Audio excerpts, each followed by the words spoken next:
thermodynamic and electrodynamic change have the prospect of changing our world so much that even the most conservative of environmentally aware individuals should be aware of the prospect for disturbance and damage. Changes in heat and energy are at the foundation of the life of this planet and all those who dwell upon it.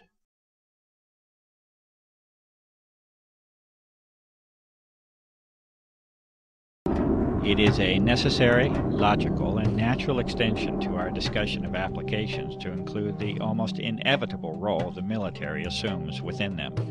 Indeed, the dichotomy of extreme, sustained, and continuous interest and monitoring of the aerosol research by the military and intelligence complex, juxtaposed with the public declaration by the U.S. Air Force that this entire subject is a hoax, is curious enough that many of us may wish to seek the truth of the matter.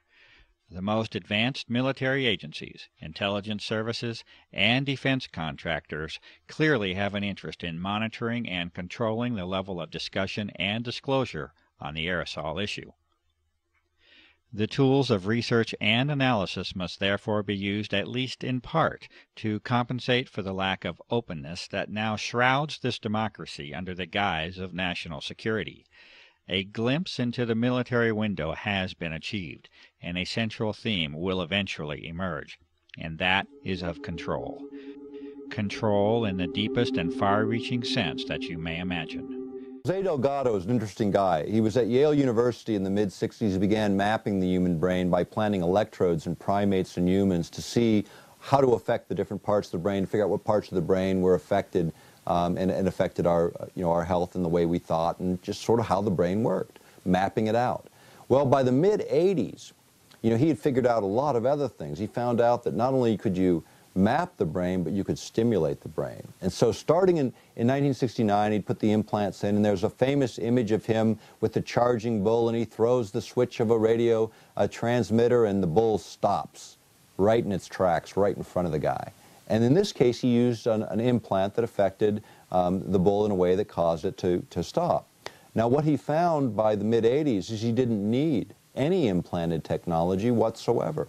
All he needed was radio frequency energy, modulated and pulsed in just the right way to carry a signal. And what they found is it took only 1/50th of what the Earth's natural radio frequency energy level was to affect us dramatically. And with the case of primates and humans, making them lethargic or passive, almost asleep, to highly agitated and awake, back and forth, like throwing a light switch, on and off, on and off. No implants, no physical contact, using radio frequency energy, 1/50th of what the Earth naturally produces. HAARP, in its Earth-penetrating tomography mode, will produce 50 times more energy than is necessary to override normal brain function, according to the research at Yale University and the research conducted by the Air Force and Navy in all of those projects that we cite within our published work.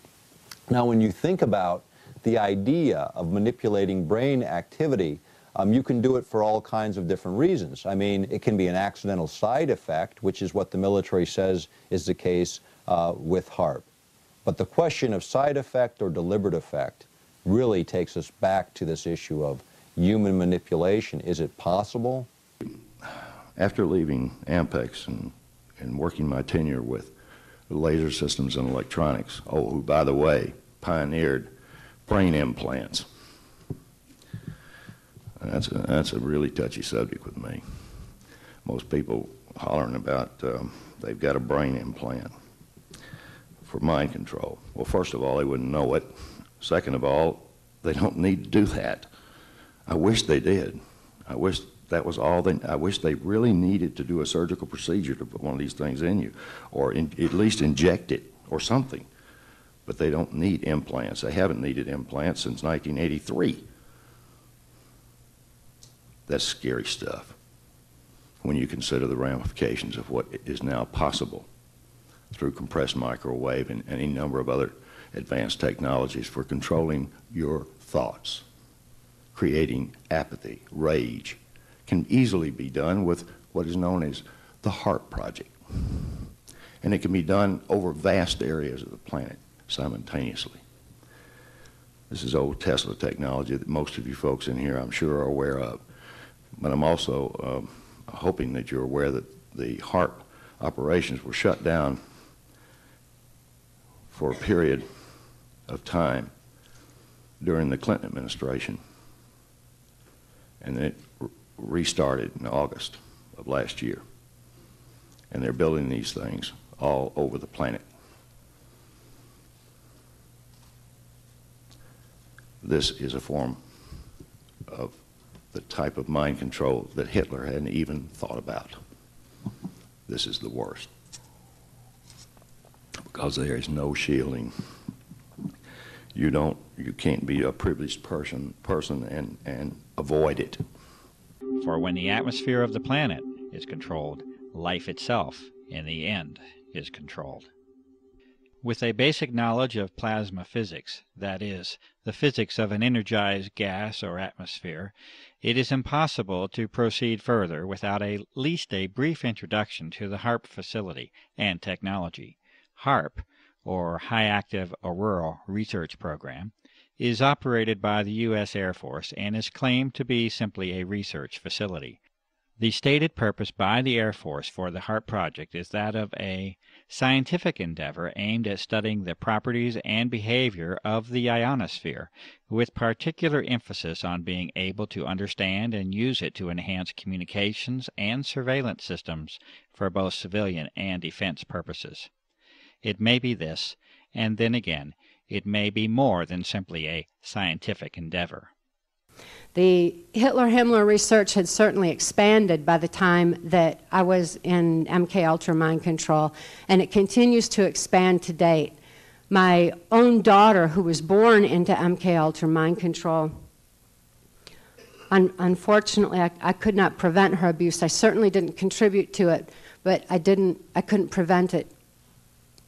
She was exposed to a high-tech form of mind control known as harmonics. And harmonics are very much affecting all of us and is an aspect of mind control that we need to consider and realize is reaching into our brains through music, and we certainly need to be looking at HAARP.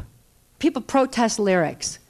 Oh, it's so evil and it's so... Well, it's horrible that they're talking about the kind of violence and the kind of shallow horrors that they are in music that absolutely should not be. But the problem is not in free speech, which is always stops any of us from making any progress and cleaning up the music situation. It's in the harmonics. The harmonics are what drives this information into our brains on such a strong level. It may also be enlightening to consider United States Patent 4686605 by Bernard Eastlund in 1987, entitled A Method and Apparatus for Altering a Region in the Earth's Atmosphere, Ionosphere, and/or Magnetosphere. There are many who have sensibly concluded that this patent essentially represents a blueprint for the HAARP facility as it has been constructed. This patent makes mention of numerous objectives and methods of operation that far exceed any scientific endeavor alone, and references the work of Nikola Tesla as a source of historical contribution. The amazing inventions and achievements of Tesla with respect to energy transfer and amplification, including the use of the atmosphere as a medium for sending energy from point A to point B, are well documented.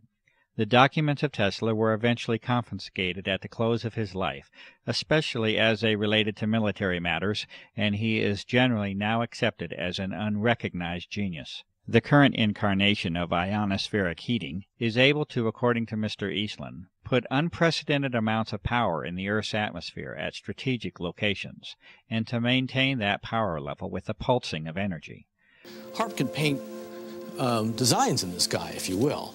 You know, it can take the beam and move it in any pattern that the scientist who's doing an experiment might want to do. What I'm holding in my hands is an electrodeless lamp. In it, I have a low atmosphere gas.